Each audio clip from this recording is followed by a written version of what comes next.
말씀은 갈라디아서 5장 22절부터 23절. 여러분 혹시 아셨나요? 제가 지난 8주 동안 똑같은 본문으로 계속하고 있다라는 거. 이것도 쉬운 일은 아니에요. 우리 어쨌든 우리 갈라디아서 5장 22절 23절 이제 외우셨을 거라 믿는데 혹시라도 모르니까 우리 화면 보면서 같이 앞에 말씀 봉독해 올려드리겠습니다. 시작. 오직 성령의 열매는 사랑과 희락과 화평과 오래 참음과 자비와 양성과 충성과 온유와 절제니 이 같은 것을 금지할 법이 없느니라. 아멘. 할렐루야. 오늘은 성령의 열매 8번째 시간 온유에 대해서 같이 생각해 보려고 합니다. 온유. 여러분 온유 어떻게 생각하십니까? 온유가 무엇인 것 같습니까? 어떤 것 같아요? 온유하면 생각나는 게 뭐예요? 착한 거. 착한 거 그래요. 맞아요. 착한 게 참 온유의 한 성품 중에 분명한 사실인 것 같습니다. 우리가 좀 어원적으로 좀 제가 먼저 살펴봤어요. 사전을 좀 찾아봤더니 온유하니까 한자로 따뜻할 온자에 그다음에 부드러울 유자를 썼더라고요. 그래서 따뜻하고 부드러운 거. 사람도 참 두 종류가 있는 것 같아요. 따뜻한 사람이 있는 반면에 약간 차가운 사람이 있고 또 어떤 사람은 강한 사람이 있는 반면에 좀 유한 사람이 있는 것 같아요. 제가 볼 때는 여러분의 저는 어떻게 보이십니까? 대답들 하기 좀 애매하신 것 같은데 넘어가도록 하겠습니다. 제 나름대로는 따뜻하고 부드럽다고 생각하는데 알아서 생각하시기 바랍니다. 따뜻하고 부드러운 게 온유하다라고 얘기하더라고요. 또 원어로 봤더니 뭐라고 얘기했느냐? 프라우테스라고 얘기해서 프라우테스. 이게 어떤 의미냐? 가장 흔하게 쓰이는 건요, 야생말을 길들일 때 쓰는 말을 이 프라우테스라고 얘기합니다. 길들이다 뭐 이렇게 가축화되는 걸 얘기하죠. 이 이유에 다른 의미가 무엇이냐? 폭풍이 막 불었다가 이제 잠잠해지는 따뜻한 부러움, 이렇게 바람이 불어오는 것을 이 프라우테스라고 얘기하고, 또 막 열병이 막 나다가 이제 점점점 따뜻하게 이제 온화하게 되어지는 것. 그래서 이 프라우테스는 어떤 강력한 게 있는데 그 강력한 것이 점점점 길들여지는 것, 이렇게 잠재워지는 것들을 이 프라우테스라는 말로 성경에서는 표현을 하고 있습니다. 영어에서는 젠틀리스라고 얘기하더라고요. 젠틀이라고 얘기하는데 신사답고 예의 바르고 어떤 규범을 지키는 것을 젠틀이라고 얘기하죠. 사자성어는 이렇게 표현해 볼 수 있을 것 같습니다. 외유내강. 맞죠? 외유내강. 겉으로는 부드러운데 속은 강한 사람들이 있어요. 이게 성경에서 말하는 온유와 조금 일치하지 않을까 생각해 보게 되어졌습니다. 그렇다면 성경에서 말하는 온유는 무엇인가? 우리 좀 더 깊이 있게 생각해 봤으면 좋겠습니다. 물론 이런 언어적인 의의도 우리가 조금 생각해 볼 수 있지만 성경에서 과연 온유는 무엇인가 할 때 우리가 조금 더 성경답게 할 수 있을 것 같습니다. 여러분 성경에서 온유하면 떠오르는 사람이 누가 생각나십니까? 마스크 썼다고 입 다물지 마시고, 여러분 뭐가 떠오르세요? 어떤 분이 떠오를까요?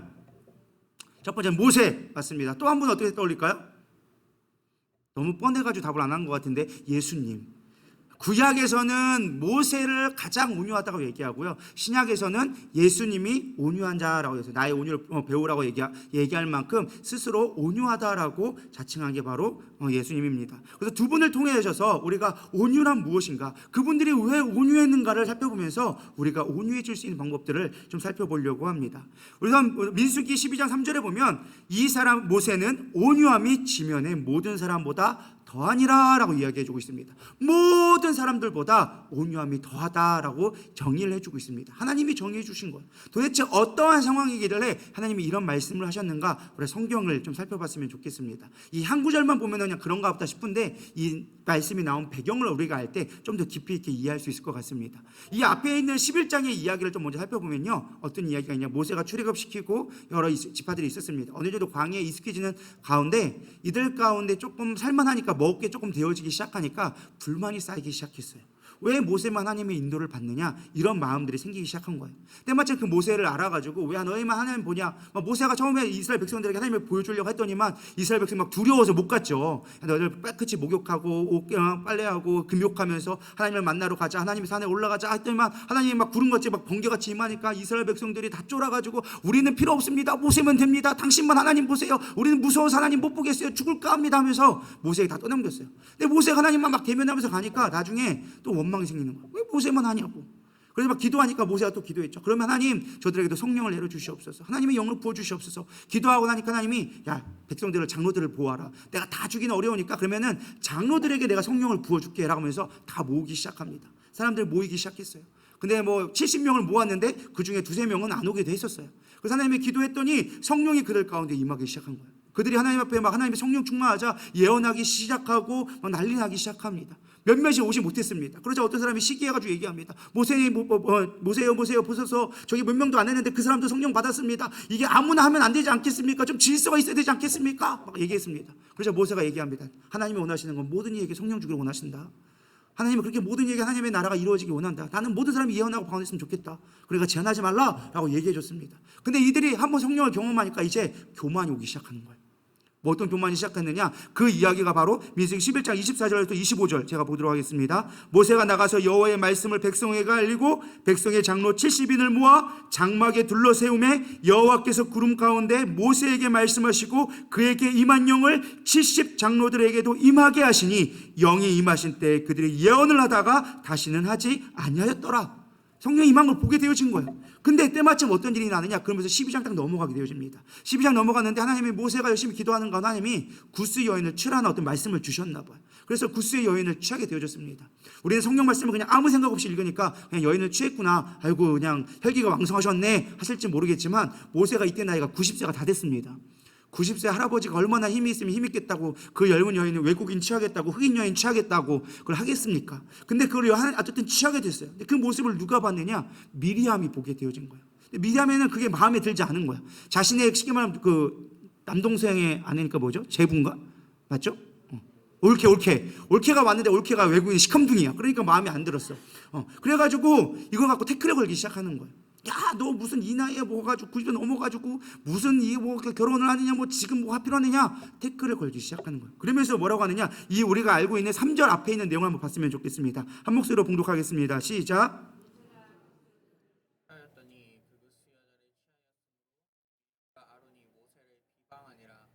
2절 시작. 그들이 이르되 여호와께서 모세와만 말씀하셨느냐, 우리도 말씀하지 아니하셨느냐매 여호와께서 이 말을 들으셨더라. 할렐루야. 어떤 상황인 거예요? 사실 딱 그것만 한 트집만 잡혀라 라고 바라보고 있었던 거예요. 왜? 미리암이 어떤 자였어요? 모세의 누나였어요.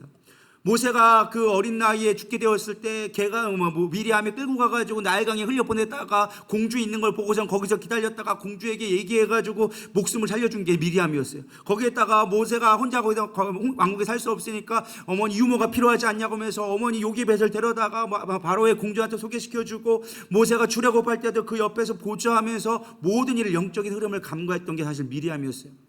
출애굽했을 때 성경이 다 기록되지 않았지만 미리암의 찬양이 기록되어집니다. 미리암의 노래가 기록되어질 만큼 사실 미리암은요 이스라엘 백성에게 영적인 지도자로서 인정받았던 자였어요. 근데 하나님의 영이 모세에게만 임하니까 미리암이 화가 난 거야. 나도 영기 충만한데, 나도 성령의 사람인데 왜 나에게는 이런 권한이 안 주고 왜 그 목사님만 하냐, 왜 모세만 하느냐, 내가 모세의 누나고 모세를 내 젖먹여 솔직한 말로 내 손으로 키웠는데 왜 그러냐라는 마음이 생기기 시작한 거야.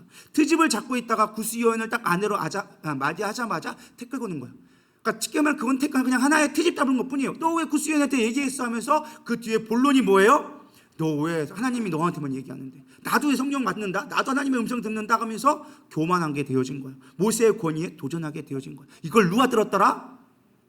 여호와께서 들었다라는 것이에요. 사실 모세는 그걸 원하지 않았던 것 같아요. 만약에 그게 정말로 내가 원했다면 아마 변명을 했을 거예요. 아유, 내가 뭐 이래가지고 했고 이래가지고 변명을 했을 건데 성경은 어디에도 변명이 나와 있지 않아요. 어떤 구차한 변명을 하지 않고 조용히 침묵합니다. 왜요? 하나님의 일이었기 때문에, 하나님의 뜻이었기 때문에 그걸 기다리고 있습니다. 그러니까 어떻게 되어집니까? 하나님이 일하기 시작하는 거예요. 우리 그 뒤에 보면은 우리 9절 한번 보도록 하겠습니다. 시작. 여호와께서 그들을 향하여 진노하시고 떠나심에 구름이 장막 위에 떠나갔고 미리암은 나병에 걸려 눈과 같더라. 아론이 미리암을 본즉 나병에 걸렸는지라. 할렐루야. 하나님이 일하시기 시작하는 거. 하나님이 직접 징계한 거. 왜 내가 세워서 내가 하는데 왜 네 뜻에 안 맞는다고, 네 방법이 안 맞다고 네가 판단하고 정죄해? 그러면서 하나님이 이 미리암을 징계하기 시작한 거였어요. 중요한 건 이제 포인트로 다시 돌아와서 우리가 3절 이 중간에 있는 거, 이 내용을 봤을 때 그 중간에 하나님이 모세의 온유함이 모든 사람보다 더하다라는 말을 여기서 해준 거예요. 도대체 뭐가 온유했던 건가? 우리 앞에 있는 7절에 보면 나와져 있습니다. 내 종 모세와는 그렇지 아니하니 그는 내 온 집에 충성하니라. 할렐루야. 뭐 했다고요? 내 온 집에 충성했다.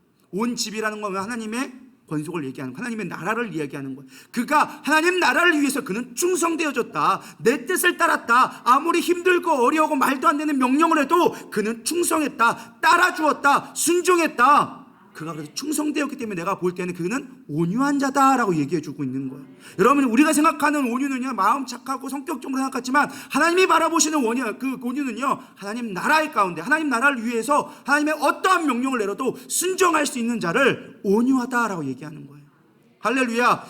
우리는요, 신앙생활 할 때 내 프레임을 갖고 생각할 때가 많습니다. 하나님의 교회라는 이름으로 가운데 내 교회를 세우겠다라는 내 지도를 가지고서는 건물을 세우려고 해요.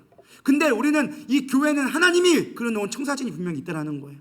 근데 우리는 하나님이 원하시는 청사진은 보지 아니하고 뭐만 보는 거예요? 내가 생각하는 그림을 가지고서는 비슷한 모양으로 하나님의 나라겠거니 하면서 그것을 강조할 때가 있다는 것이에요. 바로 미리암이 그랬던 거예요. 내가 세울 때 모세는 이래야 되고 백성들을 이렇게 다스려야 되고 이렇게 세워가야 했는데 그 모습이 아니었던 거였어요. 하나님의 뜻과는 상관없이 나는 내 모습 가운데, 내 열정 가운데 그 모습을 그려놓고 있었다는 거예요. 근데 모세는 그리하지 않았다는 거예요.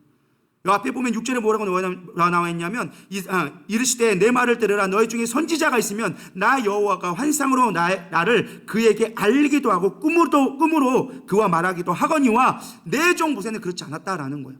너희들은 어쩌다가 하나님의 말씀을 전가하고 너희들 가운데 어쩌다가 니들 모습 가운데 그려놓지만 나는 모세에게는 그렇게 하지 않았다. 모세는 내 온 집에 내 뜻을 위해서 온전히 순종되어졌다. 할렐루야. 여러분, 우리는 신앙생활 할 때요, 하나님이 그려놓은 그림을 바라볼 수 있어야 된다는 것입니다. 그럴 때 우리는 온유해질 수 있는 거예요. 왜 미리암이 화가 났습니까? 내 그림하고 다르니까, 내 계획과 다르니까, 내 생각과 다르니까 그는 화내기 시작한 거예요. 분내기 시작한 거예요. 모세를 원망하기 시작한 거예요. 왜 온유하지 못했습니까? 내 뜻과 다르다고. 우리는 내 뜻을 고집하는 순간 온유할 수가 없는 거예요. 내 생각의 틀에 고정되어 있는 한 우리는 온유해질 수가 없는 거예요. 우리가 온유해지는 방법은 뭐라고요? 하나님 안에 있는 거예요. 하나님의 그림을 우리가 바라보고 그 말씀대로 순종해낼 수 있을 때 우리는 온유해질 수 있는 거예요. 사실 모세는요, 성질이 그다지 온유한 사람이 아니었습니다. 동족을 괴롭힌다고 애굽 사람을 돌로 그냥 주먹으로, 그것도 맨주먹으로 쳐 죽이는 아주 그냥 성질이 급한 사람이었습니다. 하나님이 부르실 때도 보낼 만한 사람 좀 보내주십시오. 나는 아닙니다라고 끝까지 개겼던 자가 바로 모세였습니다. 모세는요, 성질이 그렇게 온유하다고 성경에 나와 있지 않았습니다. 하나님이 주신 돌판 열심히 줬죠. 나 같았으면 그거 무서워라도 못 돌릴 거야. 하나님이 친히 거기다가 돌판에다 작성해 준 건데 화딱지 난다고 무상 세웠다고 그걸 집어 던진 자였어요. 그만큼 성정이 불같은 자였어요. 그럼에도 불구하고 하나님 보시기에는 온유한 자였어요. 왜요? 하나님의 뜻에 순종할 수 있었기 때문에.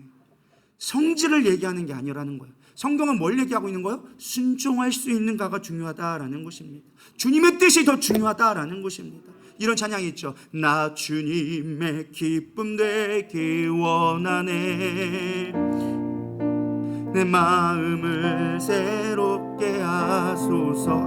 안 맞네요? 새 부대가 되게 하여 주사. 주님의 빛 비추게 하소서.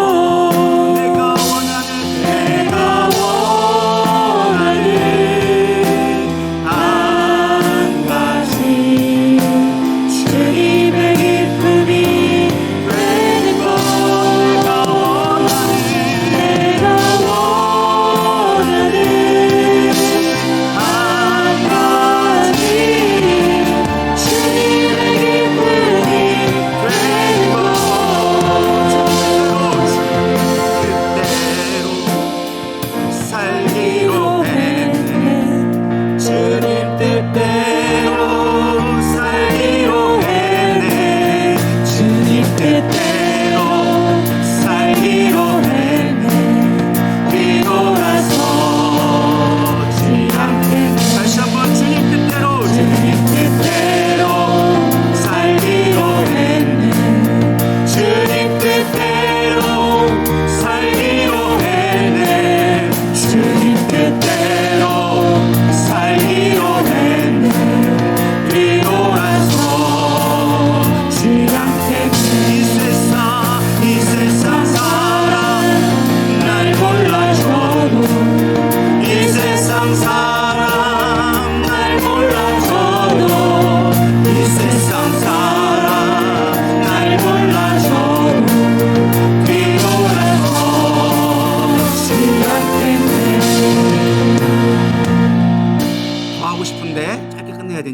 먹어야 되니까 여기까지만 하도록 하겠습니다. 앞으로 찬양은 많아요. 두 번째, 예수님의 우리가 온유를 좀 생각해 봤으면 좋겠습니다. 예수님은요 우리에게 온유하라고 직접적으로 산상수훈에서 가르쳐 주셨어요. 여러분 잘 알고 있는 온유한 자에게는 복이 있나니 저희가 땅을 기업으로 받을 것이며 라고 하면서 산상수훈 가운데 말씀해 주셨습니다. 예수님이 말하는 온유한 자가 어떤 자였느냐, 그들의 좀 분위기를 살펴봐야 돼요. 산상에서 산 위에 올라갔습니다. 수많은 사람들이 예수님의 말씀을 듣고자 오기 시작했습니다. 근데 그들이 모였던 자들이 어떤 자였느냐, 부자들이 아니었어요. 권력의 중심에 있던 사람들이 아니었어요. 먹고 살만한 자가 없었어요. 가난하고 힘이 없고 그들의 권력자에게 늘 짓눌려 있는 피지배층이었어요. 그런 자들에게 예수님은 그들을 향해서 얘기합니다. 너희들은 온유한 자야 라고 얘기하기 시작합니다. 도대체 뭐가 온유했을까? 예수님은 그걸 영적으로 해석하기 시작한 거죠. 너희들이 피지배에게 눌려있지? 너희들이 기도 못 펴고 있지? 너희들은 마음대로 못하고 있지? 늘 지배 가운데 통제하는 가운데 있지? 근데 그게 영적으로 보면 하나님 가운데 그렇게 너희들이 늘 하나님 가운데 통제당하고 하나님 가운데 있으면, 그렇게 지배를 받으면 너희들은 복된 거야 라고 그들을 위로해 주는 거예요. 그러니까 우리는 사실 이해 못하죠. 근데 그들의 마음 가운데 분명한 뭔가 감동이 있을 거예요. 그들은 늘 집에 있고 억울해 있었는데 하나님이 얘기한 거야. 야, 너희들 참 복되다. 우리가 시편, 우리가 이 팔복을 볼 때는요, 산상수를 볼 때 그 원어를 좀 잘 봐야 되는데, 예수님이 얘기할 때 우리는 온유한 자는 복이 있다라고 했는데 원래는 그렇게 얘기하지 않았어요. 야, 니들 복이 있다. 그러면서 너희들 온유하잖아 라고 얘기했어요. 그게 성경 말씀에 했던 말씀의 표현법이에요. 너희들은 복이 있는 자다. 복이 있다. 누가 뭐가 있느냐? 너희들 온유하니까, 너희들 연약하니까, 힘이 없으니까, 부족하니까 너희들 복이 있는 거야. 왜? 그러니까 하나님을 바라볼 수 있으니까. 할렐루야. 온유한 자는요 하나님을 바라보는 자예요. 하나님, 나는 내 뜻대로 살 수 없습니다. 하나님, 나는 연약한 자입니다. 나는 부족한 자입니다. 하나님 없으면 나는 아무것도 아닙니다 라고 고백한 자가 뭐다? 온유한 자다라는 거예요. 예수님 그를 온유한 자라고 얘기했어요. 그런 자에게 복이 있다. 내가 너희와 함께 할 거다라고 우리에게 약속해 주고 있다라는 것입니다. 예수님은 말씀만 그렇게 했느냐? 그렇지 않았어요. 예수님 삶으로 실제로 온유함을 나타내 보이셨다라는 것입니다. 특별히 그것이 가장 잘 나타난 게 어디에 있어요? 십자가. 겟세마네 동산에서 예수님 직접 그걸 보여줍니다. 그 올라가는 모습을 성경 베드로전서 2장 23절에 이렇게 얘기합니다. 보겠습니다. 시작.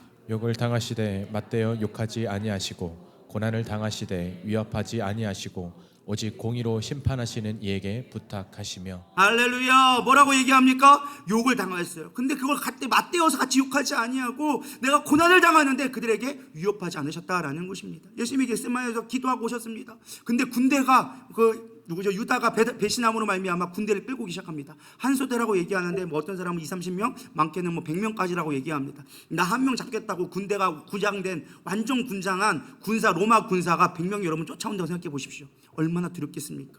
베드로도 막 당황했어요. 막 어쩔 줄 몰라 하니까 그 여기에 있는 군대 장관이었던 누구를 합니까? 말고의 길을 칼로 쳐버렸어요. 예수님 그걸 딱 잡으시면서 얘기합니다. 야, 칼로 하면 칼로 망한다. 그거는 우리의 모습이 아니야. 우리는 온유해야 된다. 그러면서 그걸 고쳐주면서 잠잠하라. 그래서 예수님은 순순히 그 길을 끌려가십니다.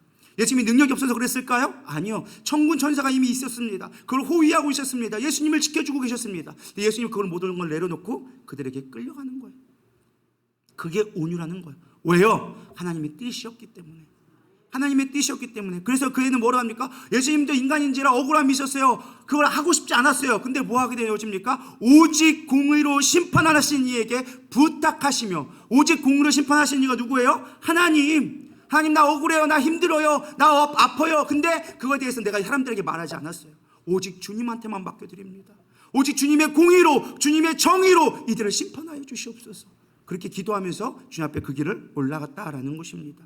그러면서 마태복음 20장 39절로 잘 알고 있는 말씀, 조금 나아가서 얼굴을 땅에 대시고 엎드려 기도하여 이르시되 내 아버지여, 만일 할만하시거든 이 잔을 내게서 지나가게 하옵소서. 그러나 나의 원대로 마시옵고 아버지의 원대로 하옵소서 하시고.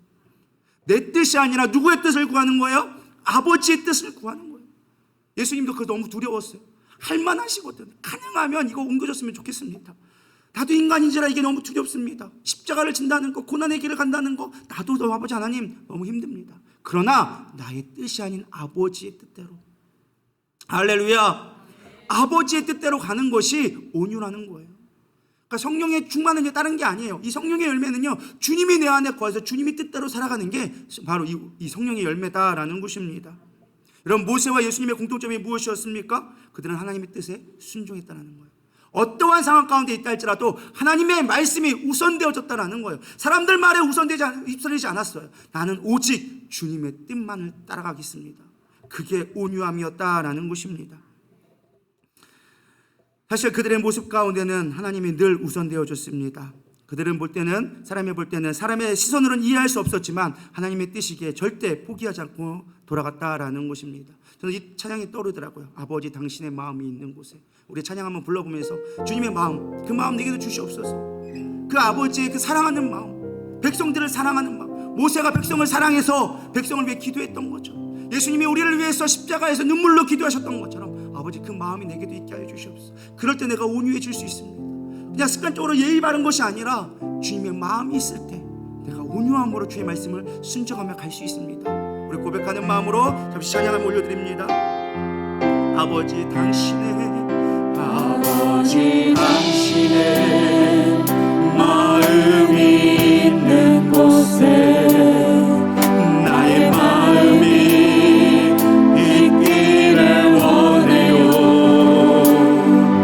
아버지 당신의 눈물이 고인 곳에 나의 눈물이 고이길 원해요.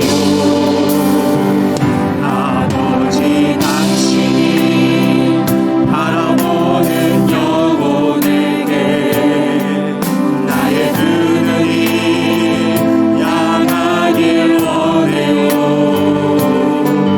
아버지 당신이 들고 있는 어느 땅에 나의 두 발이 향하길 원해요. 나의 마음이 아버지의 마음 바라 내 모든 뜻 아버지의 뜻이 될 수 있기를 나의 온몸이 아버지의 마음 바라 내 모든 삶 당신의 삶 되기를 나의 마음이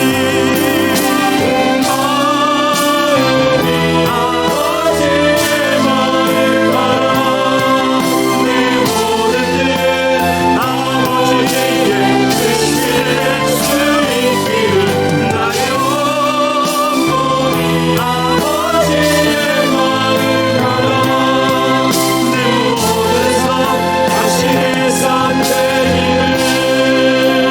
할렐루야.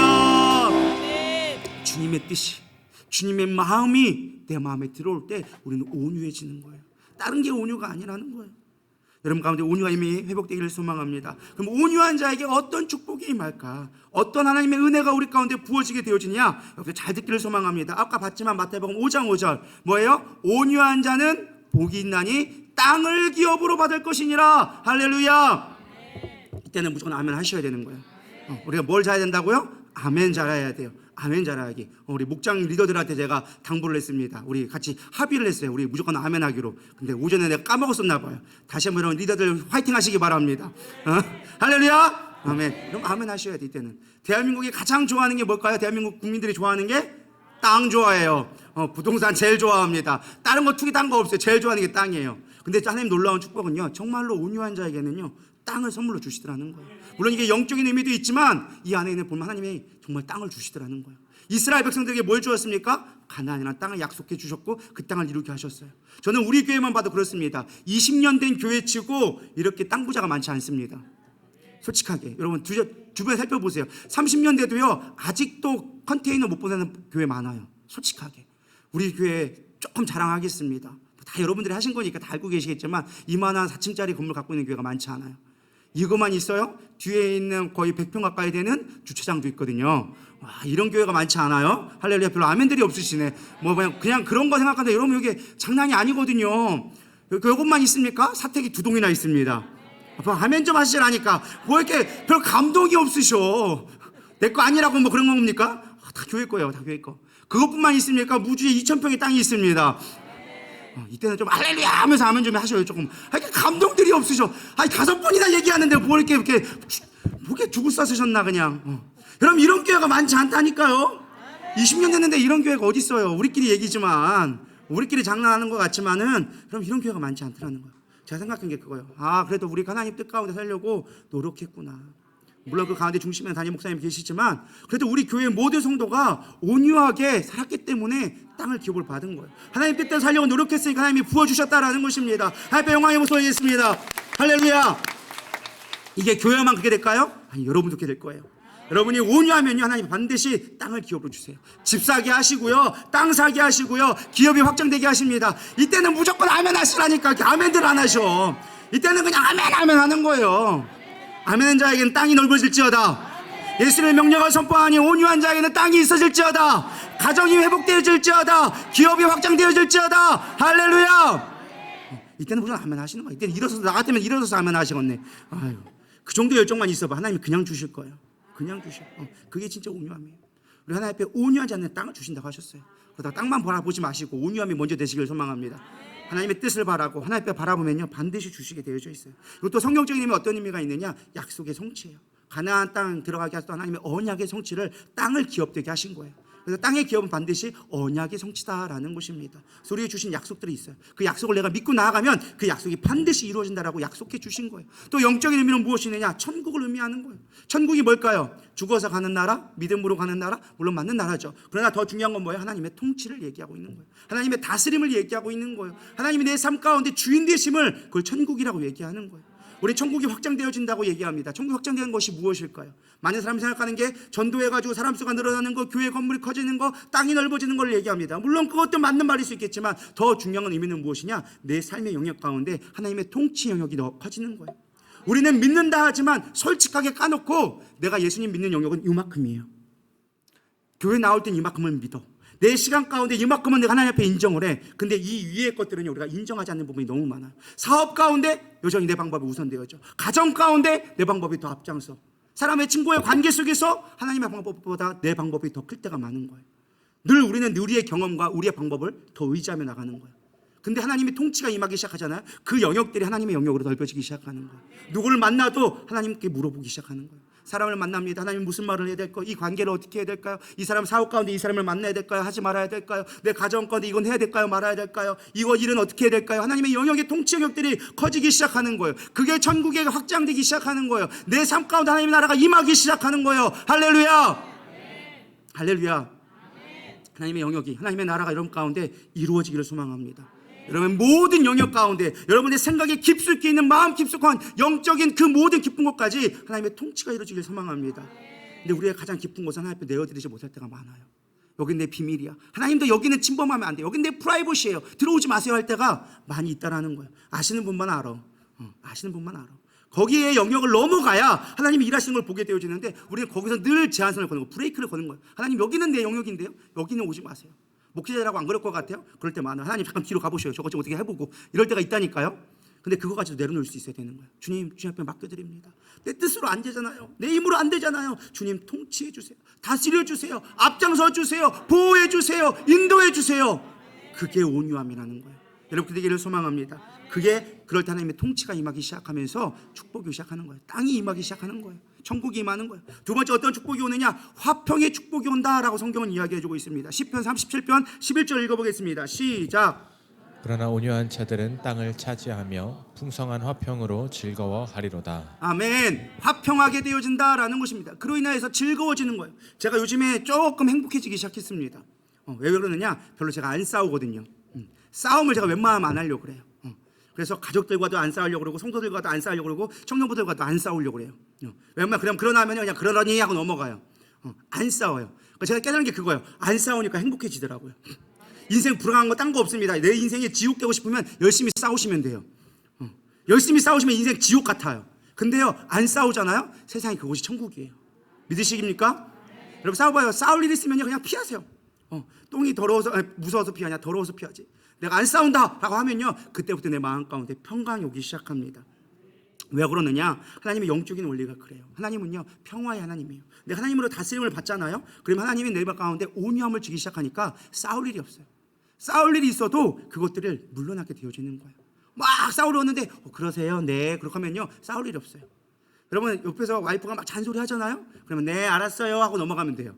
그거를 왜 그랬어? 내가 아니거든 막 이거 따지기 시작하면 그때부터 싸우기 시작하는 거예요. 뭐 말 한마디 싸우는 거거든요. 사실 우리가 뭐 엄청 큰 걸로 싸우냐? 그렇지 않아요. 별것도 아닌 거 갖고 싸우기 시작하거든요. 그걸로 그냥 넘어가면 되는데 잔소리 한다고 그걸 왜 잔소리 하냐고 내가 알아서 한다고 이렇게 시작하면은 그때부터 지옥이 시작된다. 지옥문이 열렸구나 생각하시면 돼요. 그냥 넘어가면 돼요. 아, 그렇구나. 알았어요. 고칠게요. 노력해볼게요. 그냥 너무 닥달하지 마. 내가 나 노력하는데 나도 안 되는 거 나보고 어떡하라고. 좀 기다려줘 라고 얘기하면 안 싸울 수 있어요. 그때부터 평화가 오기 시작하는 거예요. 마음이 평안해지기 시작해. 그렇게 싸울 일 없어. 사람이 인생이 다 별거 아니더라고요. 마음 먹게 달렸더라고요. 바쁜 거 이런 거 중요치 않아. 아픈 거 그것도 마음 먹게 달렸더라고요. 아파도 그냥 아프려니 하고 가면요 그냥 살아요. 근데 조금만 아파도 막 큰일 난 거 산 것처럼 하면은 그때부터 더 스트레스 받아가지고 더 큰 병 걸리더라고요. 그냥 내려놓으세요. 그냥 아프겠거니 나이 먹으면 아픈 거 당연한 거다라고 생각하시면 속편한 거예요. 그걸 어디 아픈데 큰 병 안 걸리면 어떡하나, 소화가 좀 안 되는데 위장병은 아닌가, 위장암은 아닌가, 대장암은 아니요 뭐 하면서 여러분 그러다 진짜 더 빨리 가십니다. 그냥 내려놓으시고 평안하시고 싸우지 마시고 관계 속에서 그냥 내려놓으세요. 우리 옆 사람과 인사하겠습니다. 그러려겠더니 한번 해주세요. 그럴 수도 있지. 괜찮아. 고마워. 좀 해보시라니까 뭘 앞만 보고 하셔. 옆 사람에게 해보시라니까. 괜찮아요 한번 해봐요. 우리 충청도니까 괜찮아요. 그럴 수도 있죠. 그렇게 하게 되면 여러분들 마음이 평안하기 시작하는 거예요. 해보세요. 해보시기 바랍니다. 막상 우리 이게 잘 안 돼요. 솔직한 얘기로 잘 안 돼. 근데 해보시면 경험하게 되어지리라 믿습니다. 세 번째는 쉼을 얻는다고 성경은 이야기해주고 있습니다. 마태복음 11장 29절 보고 들어가겠습니다. 시작. 나는 마음이 온유하고 겸손하니 나의 멍에를 메고 내게 배우라. 그리하면 너희 마음이 쉼을 얻으리니. 아멘. 뭐 한다고요? 쉼을 얻게 되어진다라고 했어요. 온유를 배우라. 그럼 너희가 쉼을 얻게 되어지리라. 당연한 거예요. 하나님이 통치하기 시작하니까 인생 복잡할 일이 없어요. 우리는요 제한된 세상 속에 살아갑니다. 시간의 제약이 있죠. 물질의 제한이 있죠. 건강의 제한이 있죠. 우리는 시공간을 초월하지 못하는 제한된 입장에서 살고 있습니다. 근데 우리의 계획들은 너무 많아. 이것도 해야 되고 저것도 해야 되고 너무나 할 일들이 많아. 그러다 보니까 내 제한된 것과 하려다 보니까 막 계획을 세워야 되고 그것이 안 되니까 막 스트레스 받고 염려하기 시작하고 걱정들이 앞서기 시작하는 거예요. 근데 인생은요 단순할수록 편안해지기 시작합니다. 그냥 예수님이 원하시는 거면 하고 예수님이 원하지 않으면 그냥 안 하면 되는 거예요. 그러면 인생이 복잡할 게 없어. 단순해져요. 그러니까 그 다음부터는요 쉼을 얻게 되는 거예요. 쓸데없는 고민할 필요가 없어. 딱 생각해보고 주님한테 물어보면 주님 이거 주님이 기뻐하시는 거예요? 그럼 가면 돼. 근데 주님이 기뻐하는 거예요? 그러면 아니요 라고 하면 그냥 안 하면 되는 거예요. 근데 우리는 그걸 안 되는 걸 굳이 막 하려고 그래. 왜? 내 방법이거든. 내 뜻이거든. 막 만들어내려고 막 온갖 고민들을 다 해. 이걸 해야 되고 저걸 해야 되고 막 하니까 그때부터 인생이 꼬이기 시작하는 거예요. 그렇다고 마음대로 되면 또 감사한데 안 되거든 마음대로. 고민에 스트레스를 더하게 될 수밖에 없는 거예요. 마음에 평안함이 없어요. 여유가 없어요. 특히 대한민국 빨리빨리 너무 바빠. 너무 바빠. 저는 그래서 우리 장로님하고 우리 목사님이 시골 가는 거 너무 행복해요. 좀 저분이 좀 여유로워졌으면 좋겠어요. 두 분이. 우리 담임 목사님도 안 그럴 것 같은데 되게 성질 급하시거든요. 제가 단 한 번도 제가 먼저 끊어본 적이 없어요. 먼저 끊으셔. 할 말만 하고 내가 말할 때 엄마 하면 벌 끝났어. 벌써 끝났어. 엄마 그냥 벌 끝났어. 벌만 하고. 카톡도 절대 길게 안 해. 그냥 뭐 설명이 없어. 이거 해 끝이야. 뭔 말이야 도대체 이게 뭘 하라는 거지? 막 할 때가 있어요. 장로님도 성질 급하시거든요. 근데 저도 성질이 급해. 그러니까 서로 급해. 그래서 좀 시골 가서 좀 느긋해지셨으면 감사하겠다라는 생각을 갖고 있습니다. 여러분 기도해 주시기 바랍니다. 좀 느긋해지시도록. 우리가 느긋해지면요 여유가 있는 거예요. 온유한 자는 일단은 좀 느긋함이 있다라는 것입니다. 여러분 느긋해지기를 소망합니다. 쉼을 얻게 되어져 있어요. 우리 쉼을 얻으면 여유가 생기고 이해하게 되어져요. 근데 조급하니까 이해를 못하는 거예요. 늘 내 템포에 맞추려니까 안 되는 거예요. 제가 목회 초창기에는요 되게 성질이 급했거든요. 그래서 막 사역자들이 뭘 하면요 안 되면요 늘 닥달을 했어요. 그러다 안 되면 그냥 두세 번 얘기 안 되면 제가 해버렸어요. 물론 지금도 없잖아요. 그런 모습이 조금이나 남아있는데 요즘에는 그냥 시켜놓고 기다리고 있어요. 제가 저거 기다리는데 4주 걸렸어요. 야 저기 손이 지저분하니까 좀 정리해라. 나름 용욱전도사의 스케줄이 있겠죠. 나름 바쁘고 막 일이 바쁘니까 알고 있었어요. 3주 동안 제가 기다렸어요. 참는 애가 죽는 줄 알았어요. 저걸 내가 해야 돼 말아야 돼. 내가 저거 얘기했는데 왜 안 하지? 까먹었나? 얘기해야 돼 말아야 돼. 이걸 끊임없이 제가 안에 감망이 되기 시작하는 거예요. 근데 이제 여유 있게 기다려주는 거예요. 하겠지. 할 때 되면 하겠지. 어느 순간 제가 얘기했어요. 야 그거 안 하냐? 라고 물어봤더니 다음날 하려고 계획해놨어요. 그러길래 적어놨어요. 하길래 그래 적어놨으면 됐다. 안 까먹었으면 됐다 하고 기다리기 시작하는 거예요. 여러분 조금 여유를 가지면요 싸울 일이 없어요. 복잡할 일이 없어요. 그냥 하면 돼. 너희 이렇게 되면은 쉼을 얻어요. 내가 그거에 억누를 필요 없어. 옛날 그 매일 때는 막 저거 해야 되는 거 저것만 보이는 거야. 막 저거 해야 되는데 저거 해야 되는데 막 조급한 거야. 쉼이 없어 마음이. 근데 이제 맡기면 조급해지는 거예요. 우리 담임 목사님 얼마나 여유롭습니까? 저한테 다 맡기고 그냥 사방팔방 돌아다니시고 그게 여유가 있는 거예요. 맡기면 여유로운 거예요. 할렐루야. 쉼을 얻게 되어진다. 그다음 우리가 어떻게 온유될 수 있는가, 온유함을 누릴 수 있는가, 이것만 정리하려고 합니다. 우리 예수님께서 우리 아까 말씀 아까 보셨던 것처럼 얘기합니다. 멍에를 빼고 내게 배우라라고 얘기합니다. 두 가지를 얘기했어요. 첫 번째는 멍에를 메고, 멍에는 사명을 얘기합니다. 하나님이 주신 우리에게 명령을 얘기해요. 그걸 여러분들 짊어질 때 앞에 거와 연관되어지는 거예요. 하나님의 뜻, 하나님의 사명, 하나님이 나에게 주신 비전, 그것을 메고 가라는 거예요. 그거 붙들고 가라는 거예요. 그걸 짊어지고 가라는 거예요. 근데 우리는 그 비전과 상관없이 내 뜻대로 살아가니까 온유함을 누릴 수 없는 거예요. 비전 보고 가면 우리는 온유해질 수 있는 거예요. 흔들릴 게 없어요. 뭐 두려워 뭐 이거 하지 말라면 안 하는데, 제가 실사원에 갑자기 화요일날 제가 가게 됐잖아요. 제가 지났으니까 뭐 지난번에 얘기 드렸는데, 간증을 하면 사실은 김용희 목사님과 그 사모 세미나에 제가 갈 이유는 1일도 없습니다. 솔직한 얘기로. 제가 실사원이긴 하지만 제가 그 교회 그레이스 힐링 교회 제가 부교육자는 아니잖아요. 거기 부교육자가 제가 알기로만 해도 한 10여 명은 넘어요. 근데도 불구하고 저를 불러주셨어요. 솔직한 얘기로 양가 감정이 제 안에 있더라고요. 첫 번째는 조금 제 안에 빌립의 은사가 있어서 계산기가 돌아가기 시작하는 거예요. 제가 거기서 찬양을 한다고 해서 차비를 주는 것도 아니고 수고비를 주는 것도 아니고 뭐 엄청나게 인정받는 것도 아니에요. 제가 거기를 가야 될 이유가 하나도 없어요. 그 부대 그 교회 사역자도 아니고 실사원에서 하는 수업도 아니에요.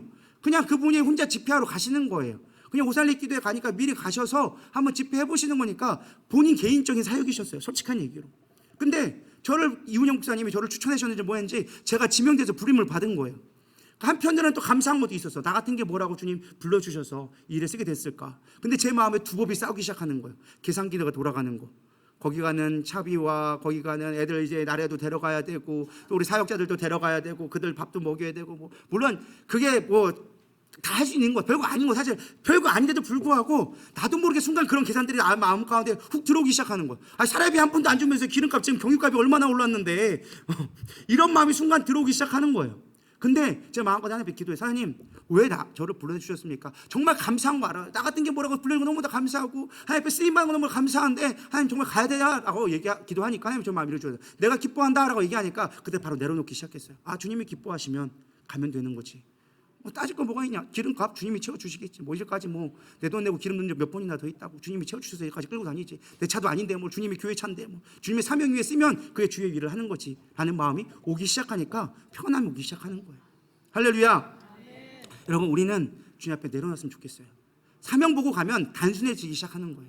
근데 그거를 계산기 돌리면요 어려워지기 시작하더라고요. 제 경험이 그런 거였어요.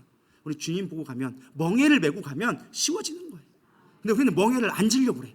내 방법으로 하려고 하니까 계산기 돌아가기 시작하니까 어려워지는 거예요. 두 번째가 뭐예요? 배우라라고 얘기했어요. 여러분 온유는요 배울 수 있는 것이다 라는 것입니다. 온유는 배울 수 있다. 그럼 어떻게 배울 수 있을까? 첫 번째는 예수님을 보고 배우라는데 예수님이 안 보이잖아요. 솔직하게 여러분 예수님 딱 보이시나요? 안 보이죠. 목회자라고 다 보일 것 같아요? 그렇지 않아요. 제가 보니까 목회자들도 보일 때가 가끔 있더라고요. 맨날 보이는 분은 거의 드물더라고요. 거의 안 보여요. 목회자들도 맨날 이렇게 오르락가락해요. 목회자라고 맨날 이렇게 하늘 높이 저 하늘 높이 있는 건 아니더라고요. 저도 목회자지만 왔다 갔다 할 때가 있어요. 그러다 가끔 한 번 들리는 거 그거 붙잡고 가는 거예요. 할렐루야. 여러분 그 되기를 소망합니다. 하나님 음성 들을 수 있는 건 정말 큰 축복이에요. 근데 그거는 누구에게나 주신 축복이에요. 나중에 또 하나님 음성 시리즈를 또 할 겁니다. 어쨌든 중요한 건 우리가 말씀을 통해서 하나님 예수님을 볼 수 있는 거예요. 말씀을 붙들으면 예수님을 볼 수 있는 거예요. 예수님을 배울 수 있는 거예요. 마태복음 우리 28장 우리 20절 보도록 하겠습니다. 시작. 내가 너희에게 분부한 모든 것을 가르쳐 지키게 하라. 볼지어다 내가 세상 끝날까지 너희와 항상 함께 있으리라 하시니라. 예수님이 함께 할 수 있는 거, 예수님을 본받을 수 있는 방법이 무엇이냐? 바로 두 번째가 배우는 거예요. 누구한테? 영적 멘토한테 배우는 거예요. 믿으십니까? 우리가 말씀을 통해서 배워야 되는데 우리가 사실 말씀을 온전히 알기가 어려워. 솔직히 여러분들은 묵상해라고 하지만 묵상이 잘 돼요? 안 돼요? 해보신 분만 알아. 안 될 거예요. 왜? 어려워. 말씀이 무슨 뜻인지 깨닫기가 어려워. 무슨 의미인지를 온전히 하나님의 뜻이 무엇인지를 분별하기가 솔직하게 우리는 어렵다라는 거예요. 그래서 뭐가 필요한 거예요? 영적 멘토가 필요하다는 거예요. 가르칠 수 있는 자에게 배우라는 거예요. 그때 하나님께서 함께 해주시겠다는 거예요. 예수님께서 하나님께서 우리와 함께 한다는 명령이 몇 가지가 있는데 그 중에 가장 중요한 명령을 한 게 무엇이냐? 가르쳐 지키게 하면 함께 한다는 거예요. 우리 이 아주 단순한 원리를 생각하지 못하고 있어요. 예수님이 함께하는 거, 뭐 기도하고 말씀 보고 우리 하면 하나님께도 함께 하시겠지. 물론 그것도 맞는 말이에요. 둘 셋이 모인 곳에 예배하는 곳은 내가 함께 하겠다는 약속을 주셨으니까 그것도 함께 하는 건데, 명령으로서 함께 한다라는 것은요, 너희들이 가르쳐 지키게 할 때 함께 한다는 거예요. 여러분 가르쳐야 돼요. 그리고 그걸 지키게 할 수 있게끔 해야 된다는 거예요. 제가 목회 사역 가운데 가장 제가 재밌어하고 가장 많은 에너지를 쏟는 게 무엇이냐? 저는 하결사 모임을 갖고 합니다. 이렇게 1대1 양육하고 소그룹 강의하는 거 저는 너무 감사해요. 하결사 하시는 분들 여러분 어떠신가요? 좋으시죠? 네, 할렐루야. 해보신 분들만 알아. 이게 얼마나 값진 거고 얼마나 하나님의 은혜가 있는 곳인지 해보신 분들만 알아. 바쁘다고 핑계 대시는 분들은 손해인 것만 아시면 될 겁니다. 너무나 귀한 사역이에요. 너무나 하나님이 함께 하신 사역이에요. 그 가운데 회복이 되어지고 그 가운데 삶을 나누면서 깨닫게 되어지고 가르쳐 지키고 그걸 지킬 수 있는 능력이 생기기 시작하니까 말씀이 들려지고 삶이 변화되기 시작하는 거예요. 할렐루야. 그래서 하교사 다음에 3기 때 꼭 하시기 바랍니다. 하시기 바랍니다. 그래서 저는 3기 정도까지만 하고서는 이제 저들을 리더로 세워서 저들을 마운데 또 소그룹을 할 거예요. 그래서 여러분 우리가 점점점 이렇게 소그룹들이 이러한 하결사 모임들이 확장되기를 저는 소망합니다. 그렇게 되리라 믿습니다. 어쨌든 가르칠 때 영적 멘토를 가지고 배울 때 우리는 온유함을 배우게 되어진다. 세 번째는요, 순종할 때 우리가 온유해진다라는 거예요. 아무리 머리로 알고 있으면 뭐합니까? 순종하지 않으면 꽝인데. 예수님도 순종으로 행함으로 순종했고 모세도 행함으로 순종했다라는 것입니다. 여러분이 가장 위대해질 수 있는 것은요, 순종할 때 위대해질 수 있는 거예요. 그걸 인생의 주인으로 모실 때 가능한 거예요. 레고 요즘에 뜨고 있잖아요. 저 얼마 전에 보니까 레고 월드가 생겼더라고요. 저 밑에 생겼는데 그 레고가 엄청나게 지금 성장을 하고 있습니다. 근데 그 레고가 성장할 수 있던 이유가 무엇이냐? 예전에는 레고가 한참 막 뜨다가 80년대 이후로 급격하게 하락하게 되어졌어요. 근데 그때 한 CEO가 바뀌었는데 웨스트레겐 벤 무슨 이름이 있는데 어떤 그 독일 사람이었어요. 근데 그 사람이 왔는데 CEO가 바뀌었어. 그 사람이 한 사람이 주인이 되어지자 갑자기 회사가 바뀌기 시작합니다. 어른을 향한 타겟으로 바꾸기 시작하고 레고 월드를 만들기 시작하고, 여러분 레고 영화도 보셨을 거예요. 레고 영화를 만들기 시작하고 레고 장난감들을 스토리를 만들기 시작하면 인문학을 전문화시키면서 레고가 갑자기 성장하기 시작했어요. 전 세계로 퍼지게 나가고 막 놀이동산 디즈니를 대적하는 성장으로 성장하게 되어졌어요. 뭐 때문에요? 한 사람의 주인이 바뀌자. 우리 인생의 주인이 바뀌면요, 우리의 인생은 달라지게 되어져 있어요. 우리 그분 때 순종하면 반드시 성장하게 되어진다는 거예요. 반드시 내 인생이 달라진다는 거예요. 왜? 그분이 내 삶의 주인이니까. 그분은 최고의 인생의 경영자이기 때문에 그분한테 맡기면 되는 거예요. 근데 CEO가 바뀌었는데 우리가 말 안 들으면 어떻게 될까요? 잘리는 거예요. 우리 인생도 마찬가지예요. 주님 앞에 맡겨드리면 되는데 안 맡기니까 잘릴 수밖에 없는 거예요. 그 나물에 그 밥인 거예요. 맨날 구멍가게는 구멍가밖에 못 분하는 거예요. 하나님 앞에 맡기세요. 순종하며 나가면 우리 인생이 달라진다라는 것입니다. 그리고 순종하게 무엇해야 돼요? 훈련해야 돼요. 반복해야 된다라는 것입니다. 여러분 아까도 얘기했지만 모세는요, 다혈질의 사람이었습니다. 실패했던 자였습니다. 광야로 도망쳤던 자였습니다. 삶의 상처투성이었습니다. 근데 하나님은요, 그를 훈련시켰어요. 40년 동안 광야에서 철저하게 훈련시켰어요. 그가 가지고 있던 모든 것들을 다 내려놓게 만들었어요. 원래 모세가 어떤 사람이었습니까? 모세의 왕자로서 그가 수없이 많은 전쟁 가운데 인정받으려고 늘 그의 손에는 검과 지휘봉을 가졌던 자였어요. 늘 정진하면서 지휘봉을 갖고 나갔던 자였는데 하나님 그를 광야에서 훈련시키니까 뭐랍니까? 지휘봉이 아닌 마른 막대기. 그의 지도하듯 수많은 군사들과 백성들이 아니라 누구를 바꿔놓으셨습니까? 양떼들을 바꾸기 시작한 거예요. 그를 훈련받기 시작한 거예요. 하나님 그렇게 그를 훈련시키고 나서 그를 부르시는 모습이 나옵니다. 이 부를 때 세 가지의 큰 특징이 있었어요. 첫 번째는 무엇이었느냐? 그의 신을 벗으라고 얘기합니다. 신을 벗으라는 건 무엇이냐? 너의 행적들을 버려버려라. 너의 신분을 버려버려라 라는 것입니다. 우리 탕자가 돌아왔을 때 가장 먼저 아버지가 뭐 해주었어요? 옷을 입히고 신발을 밖에 신었어요. 뭐예요? 내 신분이 바뀌었다는 거예요. 그지의 신분이 아니라 이제는 주인의 신분이다. 신분이 바뀌었다는 건데요. 근데 모세에게는 뭐라고 얘기합니까? 신발을 벗으라 라고 얘기합니다. 이곳은 거룩한 땅이니 신발을 벗어라. 왜? 너는 이제 옛날의 과거에 매이지 마. 이제 내가 새롭게 너를 새로운 신분으로 만들 거야. 그 발에 신발을 벗기심으로 말미암아 그의 철저한 모습을 보였어요. 그의 낮은 모습들을 다 벗어버리고 아무것도 없게 만들어줬어요. 두 번째 명령이 무엇이었어요? 지팡이를 던지라는 거였어요. 지팡이를 던졌더니 뭐가 되었을까요? 뱀이 되었어요. 왜 하필이면 뱀이었을까? 생김새가 비슷해서 뱀이 되었을까요? 아니에요. 애굽의 여러분들 왕들, 그 파라오 왕들 보셨나요? 애굽 피라미드 가면 뭐 있어요? 왕들이 뭐가 돼 있어요? 머리에 뱀 있잖아요. 뱀 대가리 하나 달려가지고 달려있고 여기 되게 황금으로 돼 있잖아요. 이 뱀을 왜 달아놨느냐? 그냥 멋으로 장식한 게 아니라 애굽의 보호하는 신의 모습이 뱀의 영상이었어요. 그래서 뱀은 이 애굽을 지킨다라는 수호신으로 됐던 거였어요. 네가 던져봐라. 막대기를 던지니까 말도 안 되고 야 막대기를 던져봐라. 이런 것이 기자고 던져봤더니 뭐가 뱀이 된 거예요. 놀랬죠 모세는. 모세는 그거는 우리는 혼자 뱀인가 보다 싶지만 모세는 그거 아는 거예요. 이게 애굽의 신인데라는 걸 알고 있었던 거예요. 왜 뱀을 하셨을까? 아는 거예요. 그거 두려워했어요. 왜 뱀이지? 두려워하니까 하나님이 얘기합니다. 야, 꼬리를 집어라. 원래 뱀은 뭘 집어야 돼요? 대가리를 집어야 되는 거예요. 머리라고 하는 건 좀 겸손하신 거고 대가리를 집으셔야 되는 거예요. 대가리를 원래 잡아와서 짓눌러야 되는데 꼬리를 집으라는 거예요. 말도 안 되죠. 말도 안 되는 명령하는데 그 말에 모세는 순종합니다. 그랬더니 지팡이로 다시 변신되어진 거예요. 뭘 얘기하고 있는 거예요? 내가 명령하는 거에 순종하면 이 애굽에 지키는 신조차도 내가 그를 너의 수중에 들게 만들 거다라고 보여주신 거예요. 할렐루야. 우리는 몰라도 모세는 아마 그걸 알았을 거예요. 하나님 그러시구나. 그 지팡이, 항상 모세는 뭘 갖고 하나님의 기적을 이루었습니까? 지팡이.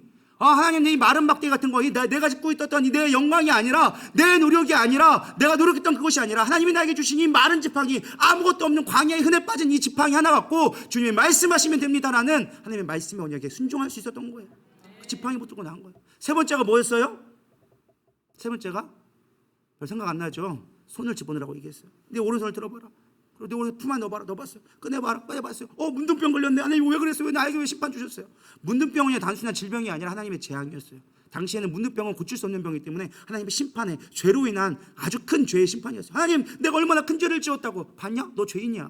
너는 죄인이야. 원래 죄인이야. 다시 넣어봐라. 넣었어요. 그랬더니 어떻게 했어요? 깨끗해졌다고 얘기하는 거예요. 너는 원래 죄인이야. 내가 이제 깨끗하게 할 거야. 네가 노력했던 그 권세 이제는 내가 마른 지팡이로 할 거야. 네가 갖고 있던 신분 신발 벗어버리고 내가 이끄는 곳으로 가게 될 거야.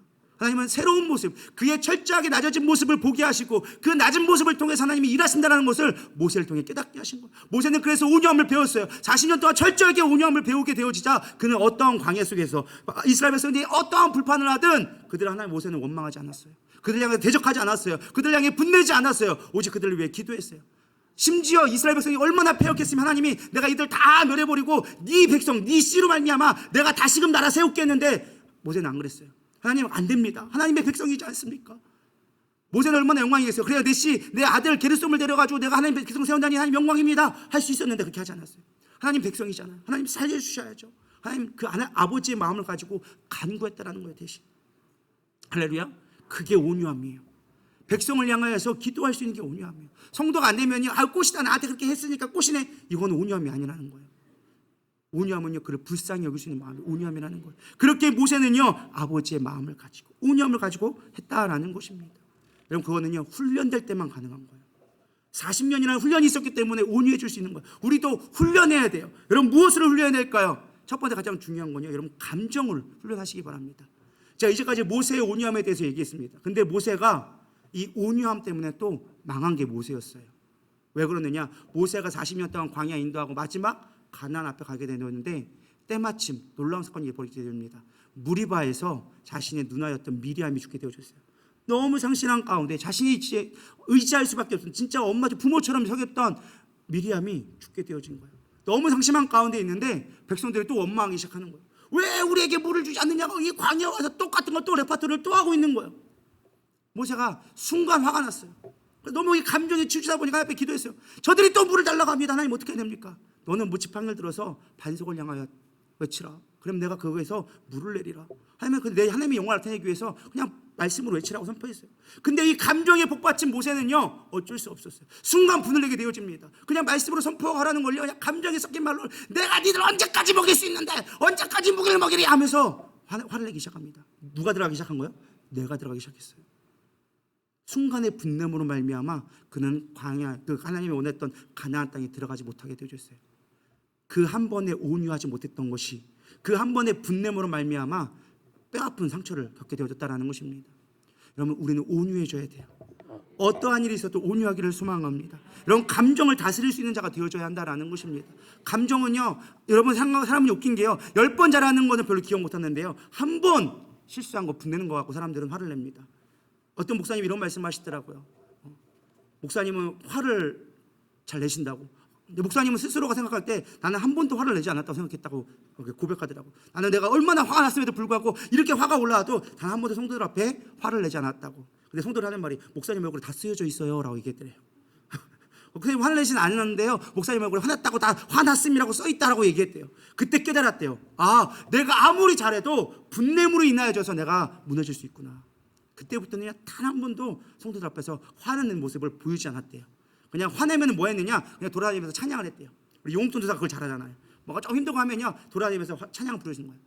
저는 그게 지혜롭다고 생각해요. 여러분, 우리는요 사람들 앞에서 화내면 안 돼요. 어떠한 일이 있어도 분내면 안 돼요. 그건 온유하지 못한 거예요. 막 화날 일이 생겨 막 하고 막 남편이 막 지나가고 옆에서 막 하고 막 찌르고 막 훅 하고 막 할 때가 있어요. 그럴 때는 여러분 그 사람들 앞에 분내지 말고 잠깐 밀어놨다가 하나님 앞에 토설하는 거예요. 하나님, 그 인간 좀 어떻게 좀 해보세요 하면서. 여러분 시편 묵상하면요 대적대를 향한 기도가 참 많습니다. 대적대를 멸하시옵시고 하나님의 공의를 나타내시옵시고, 하나님 도대체 저들 하나님 없다고 하는데 하나님 저들은 하나님의 있음을 보여주세요. 하나님 살아계심을 좀 보여주세요. 속된 말로 한 갈아 마시게 하시옵소서. 한 집사님이 우리 모임을 하는데 이런 고백을 하더라고요. 힘든 일이 있었대요. 화나는 일이 있어가지고 그걸 시편을 기도하면서 쓰기 시작하는데 막 속된 말로 갈아 마시고 싶다 막 이렇게 쓰고 싶다고 한 거예요. 근데 차마 쓰기가 어려운 거예요. 그래서 제가 얘기했죠. 마음대로 쓰시라고. 하나님 앞에서는 마음대로 쓰시라고. 욕을 하든 뭘 하든 상관없으니까 저주를 하든 마음대로 하시라고. 단 사람 앞에서만 하지 말라고. 그러면 된다고. 여러분 사람 앞에서만 하지 않으면 돼요. 사람 앞에서 분내지만 않으면 되는 거예요. 우리 하나님 앞에 의로움을 가지고 나가기를 소망합니다. 디모데후서 2장 24절 얘기합니다. 주의 종은 마땅히 다투지 아니하고 모든 사람에 대하여 온유하며 가르치기를 잘하며 라고 얘기합니다. 모든 사람 앞에서 다투지 아니하며, 그게 온유한 것입니다. 두 번째는요, 우리가 무엇보다 중요한 게 태도가 중요한 것 같아요. 태도. 온유한 거에 가장 중요한 건요 태도로 드러나는 것 같아요. 제가 한 가지 질문을 드리겠습니다. 태도를 드렸는데 먼저 말씀만 볼게요. 골로새서 3장 12절. 그러므로 너희는 하나님의 택하사 거룩하고 사랑받는 자처럼 긍휼과 자비와 겸손과 온유와 오래 참음을 옷 입고 라고 얘기했어요. 아까 다 나온 얘기죠. 성령의 열매를 맺으라는 거예요. 성령의 열매라는데 성령의 열매를 뭐 하라고요? 옷 입어라 라고 얘기했어요. 옷 입는 건 뭘까요? 보여지는 거예요. 이 자켓을 입었을 때 자켓 딱 입었으면 자켓이 뭐 하는 거예요? 아, 자켓 입었다. 점잖해 보이는 것처럼 이 앞에 있는 옷을 입는 걸 통해서 그 사람의 모습이 보이는 거예요. 이 겸손의 모습, 온유의 모습을 옷 입으라는 거예요. 그 모습을, 온유의 모습을 보여주라는 거예요. 할렐루야. 그 온유의 모습을 보여줘요. 그게 애티튜드, 태도예요. 우리가 이 옷을 입을 때 애티튜드라고 얘기하거든요. 이 옷 정장 입을 거는 정장 입고 뭐 이렇게 옷의 그 맵시가 정말 중요한 거거든요. 사람이 참 웃긴 게 남자들이 이렇게 예비 훈련 가잖아요. 정말로 세상 속에서는 막 정장 입고 막 점잖은 사람인데 이상하게 군복무만 입으면 길거리에 침 뱉고 담배 피우고 있더라고요. 그러니까 제가 깨달은 게 그거예요. 우리가 어떤 옷을 입느냐에 따라서 우리 행실도 달라진다. 그래서 우리가 온유로 옷을 입어야 된다라고 성경은 우리에게 가르쳐주고 있는 것입니다. 그래서 이 애티튜드가 참 중요한 거예요. 태도가 중요한 거예요. 똑같은 말이라 할지라도 태도에 따라서 전혀 다를 수가 있는 거예요. 예를 들어 보겠습니다. 개가 키우는데 제가 예를 들어 개를 키우는데 생각해 보세요. 근데 침대에다가 얘가 볼일을 봤어. 확 올라왔어. 근데 예를 들어서 제가 말을 할 때 개한테 이렇게 얘기하는 거야. 야, 이 도구 베이비야. 똥을 싸면 되겠니? 야, 이 우라질놈아, 네가 그러다가 5, 6월에 보신탕 된다. 이렇게 얘기했다고 해보세요. 제가 이렇게 웃으면서 얘기하면 이 도구 베이비가 어떻게 할까요? 무섭다고 막 도망갈까요? 꼬리 흔들면 옷걸려? 이렇게 와가지고 지 칭찬한 줄 알고 막 왔을 거예요. 뭐가? 태도가 좋으니까. 근데 반대로 만약에 내가 아무리 걔를 사랑한다고 얘기하면서 사랑한다고 얘기하는데 막 화를 낸다 생각해요. 야, 이 사랑하는 도구 베이비 하면서 했다가 생각해 보세요. 말은 사랑한다고 얘기하는데 태도가 막 화가 이렇게 나 있으면 걔가 어떨까요? 숨어요. 꼬리 내리고 이렇게 있어요. 눈치 보고 있죠. 왜 그럴까요? 태도가 다르니까. 우리는 말만 잘하면 된다고 생각합니다. 내용만 좋으면 된다고 생각합니다. 근데 사실은요, 우리가 랭귀지라는 게 언어만 있는 게, 이 내용만 있는 게 아니라 표정, 행동, 몸짓, 악센트 이런 것들을 통화해서 언어가 전달되어지는 거예요. 설교학에서 가장 중요하게 보는 게 내용이 아니라는 걸 여러분 아십니까? 태도를 더 중요하게 봐요. 말을 얼마큼 또박또박 하느냐, 얼마큼 제스처를 자연스럽게 하느냐, 마이크를 어떻게 쓰느냐, 이게 더 중요하다고 강조하시는 설교학 교수들도 많이 있습니다. 그만큼 애티튜드가 중요한 거예요. 우리의 말은요, 표정으로 사실 더 많이 얘기할 수 있어요. 우리는 웃으면서 얼마든지 욕할 수 있습니다. 야, 이 XX야, 야, 이 18세 크리스마스야 하면서 얼마든지 욕할 수 있어요. 얼마든지 우리는 뭐 개나리부터 열심히 할 수 있어요. 근데 중요한 건 표정으로 그렇게 하면요, 사람들이 잘 몰라요. 그래서 여러분들 우리가 할 때는 욕할 때는 웃으면서 욕할 수 있는 자가 되기를 소망합니다. 아유, 축복합니다. 야, 이 18세가 하면서 이렇게 하면 안 돼요. 아시겠죠? 그래서 태도가 중요한 것 같아요. 아무리 내가 사랑한다고 얘기하는데 막 거기에 막 감정이 섞여가지고 이놈의 기집애야 막 그렇게 하면 안 된다고 하면서 막 화를 냈다고 생각해 보세요. 그 내용이 아무리 좋아도 우리가 받는 사람들은 상처받을 수밖에 없는 거예요. 태도를 잘 하시기를 소망합니다. 그래서 우리가 내용도 중요하지만 태도를 바꾸자. 그것만 잘해도 우리는 얼마든지 겸손해질 수 있다라는 것입니다. 마지막 결론을 내리고자 합니다. 결론은요, 우리는 온유는 우리 삶 속에 하나님의 삶을 드러내는 거예요. 하나님의 순종함이 나타나질 때 우리는 온유하게 되어지는 거예요. 그런데 우리가 하나님의 지배를 받는 가장 확실한 방법은 무엇이냐? 바로 예배예요. 제가 항상 얘기합니다. 예배는 무엇이냐? 받으려 오는 곳이 아니에요. 예배는요, 회복하는 곳인데 죽으러 오시는 거예요. 믿으십니까? 여러분 생각해 보세요. 구약의 제사는요 받는 곳이 아니었어요. 구약의 제사는요 죽는 곳이었어요. 피가 낭자한 곳이었어요. 생명을 앗아가는 곳이 구약의 예배였어요. 제사였어요. 근데 오늘날 우리가 예배 드릴 때 너무 받으려만 한 것 같아. 은혜 주세요, 복 주세요. 물론 그것도 좋지만 우리는 죽으러 와야 돼요. 나는 죽고 예수로 살 때 우리는 온유해 줄 수 있는 거예요. 근데 우리는 늘 내가 살려고 그래. 살려주세요, 살려주세요. 경제도 돈 살려주세요. 가정도 살려주세요. 뭐도 살려주세요. 죽어봐요, 하나님이 살려주시지. 근데 우리가 안 죽으니까 안 살아나는 거예요. 부활을 경험하지 못하는 거예요. 여러분 삶 가운데 부활을 경험했으면 좋겠습니다. 내가 죽었을 때 예수가 삶으로 말미암아 회복되어지는 은혜를 경험해 보시기 바랍니다. 저는 그래서 신앙생활을 뭐라고 생각하느냐? 순종함으로 말미암아 온유를 쌓자라는 거예요. 순종에 경험하는 자, 그런 자가 온전히 성령에 충만해질 수 있는 거예요. 믿으십니까? 이 신앙의 마일리지, 온유의 마일리지 쌓았으면 좋겠어요. 우리가 순종함으로 말미암아 오늘 그 순종의 마일리지가 쌓아갈수록 우리는 온유해지는 거예요. 그걸 경험해보는 자만이 온유해질 수 있고 순종할 수 있는 거예요. 할렐루야. 온유는 성령의 열매입니다. 내 힘으로 할 수 없는 거예요.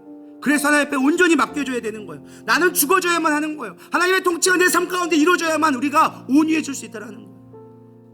여러분 한 가지만 제가 말씀드리고 마치려고 합니다. 여러분 성령 받았다고 우리가 화가 안 날까요? 화 안 날까요? 좀 대답 좀 해보세요. 성령 받으면 우리가 화 안 나나요? 성령 문제 되나요? 아니요, 화 나요. 중요한 건 화를 주님 앞에 맡길 수 있는 거예요. 그게 온유예요. 우리가 가끔 착각합니다. 성령 받으면 무조건 온유해야 되는 것. 아니요, 그걸 다스릴 수 있는 거예요. 내 거보다 주님이 우선이기 때문에 내 순간의 욕망, 내 순간의 화남을 맡겨놓을 수 있는 거예요. 주님 앞에 드릴 수 있는 거예요. 그게 온유예요. 그래서 훈련이 필요한 거고 배워야 되는 거고 그게 내 힘으로 잘 안 되기 때문에 주님의 성령의 열매가 필요한 거예요. 우리 시간 예배가 회복되길 소망합니다. 예배가 회복되어지면, 온전한 예배가 회복되어지면, 나는 죽고 예수로 살면 우리는 온유해질 수 있는 거예요. 그게 되길 소망합니다. 참 아멘 좀 하세요. 아멘 좀. 죽기가 그렇게 싫으신가요? 저도 싫었어요. 금식하려고 하니까 결단하려고 하는데 죽을까 봐 못하겠더라고요. 그래서 계속 기도하고 있어요. 하나님 결단한 마음 주시옵소서. 언제 해야 될지 결단한 마음 주시옵소서. 내가 영성이 회복되어져야겠나이다. 이제 내가 하나님의 일을 해야 되는데 하나님의 영성 없으면 내가 할 수가 없습니다. 이제까지 내가 게을렀지만 하나님 이제는 내가 결단하게 하여 주시옵소서. 기도하는 거예요. 근데 생각보다 쉽지 않더라고요. 지금도 아침 안 먹더니 배가 고파가지고 힘이 없어요. 지르고 싶은데 소리에 힘을 찔릴 수가 없어. 그러나 여러분의 고백하는 마음, 주님 함께 해주시옵소서. 나는 죽고 예수로 살게 하여 주시옵소서. 우리 이 시간 찬양 부르시면서 우리 주님 앞에 기도로 나아갑니다. 부르신 곳에서 따스한 성령님 마음으로 보내 예배 좀 봐주세요. 내 몸을 감싸며 주어지는 평안함 만족함을 느끼네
그것에 우리가 순종되어질 때 내 뜻에 맞지 않고 내 생각이 하고 잡당치 않나 할지라도 주님 앞에 순종하며 나갈 때, 그로 인해서 내 말과 행동과 모든 것들이 주님의 앞에 결정되어지는 그것이 온유함입니다. 우리 온유해지기를 위하여서 주여 세 번 부르면서 간절히 기도하며 나가겠습니다. 기도하십시오. 주여, 주여, 주여. 하나님, 내 마음에 진정한 온유와 온유함이 하여 주시옵소서. 하나님 말씀의 성령의 충만함으로 말미암아 회복되게 하여 주시옵소서. 주님, 주의 말씀으로 순종하며 나가게 하여 주시옵소서. 순종의 마일리지를 쌓아가게 하여 주시옵소서. 그나여 주님이 원하시는 대로, 주님이 뜻되시는 대로 내가 순종하며 나가기를 원하오니 온유함을 갖게 하여 주시옵소서. 모든 성령의 일들은 내 뜻으로 이룰 수 없습니다. 내 방법으로 이룰 수 없습니다. 아버지가 하시고 아버지가 붙들어 주실 때 우리가 온유함을 누릴 수 있사오니 하나님 온유케 하여 주시옵소서. 내 말과 행실과 내 생각 가운데 주님의 마음으로 온유하며 나가게 하여 주시옵소서. 늘 주님의 뜻이 나타나게 하여 주시옵소서. 우리 이 시간에 성도들 이렇게 온유하되기 원합니다. 이렇게 온유해질지어다, 온유해질지어다, 온유하게 될지어다. 하나님을 회복해질 수 있도록 주님 함께 하여 주시옵소서. 우리를 주님께 모든 것 부탁드립니다. 인도하여 주시옵소서. 하나님, 주 앞에 모든 걸 맡겨드립니다. 나는 연약한 자입니다. 죄 많은 자입니다. 모세와 같이 아무것도 할 수 없는 자였습니다. 그러나 주님이 붙드시면 가장 위대한 삶, 가장 아름다운 삶, 가장 영화로운 삶을 살게 되리라 믿습니다. 하나님, 그것이 온유할 때 그렇게 되어지리라 믿습니다. 이스라엘 백성이 구원받을 수 있었던 단 하나, 한 사람의 온유함 때문에 온 이스라엘 백성이 구원받을 수 있음을 우리는 보게 되어졌습니다. 그렇습니다. 나의 온유함으로 말미암아 많은 영혼들이 구원받게 하여 주시옵시고, 교회가 회복되게 하여 주시옵시고, 이 나라와 민족들이 회복되어지는 놀라운 역사를 보게 하여 주시옵소서. 오늘은 내 힘으로 할 수 없습니다. 주님의 능력으로만 할 수 있사오니 주님 이 시간 우리의 가운데 성령으로 충만케 하여 주시옵소서. 성령으로 충만케 하여 주시옵소서. 성령으로 충만케 하여 주시옵소서. 이제는 우리 주 예수 그리스도의 은혜와 하나님의 무한하신 사랑과 성령님의 내주 교통 위로하심이 성령의 충만함으로 말미암아 온유함으로 모든 사람 앞에 온유함이 지면에 승하게 더하게 되어지는 이들의 삶과 가정과 기업이 되기를 간절히 축원하옵나이다. 아멘.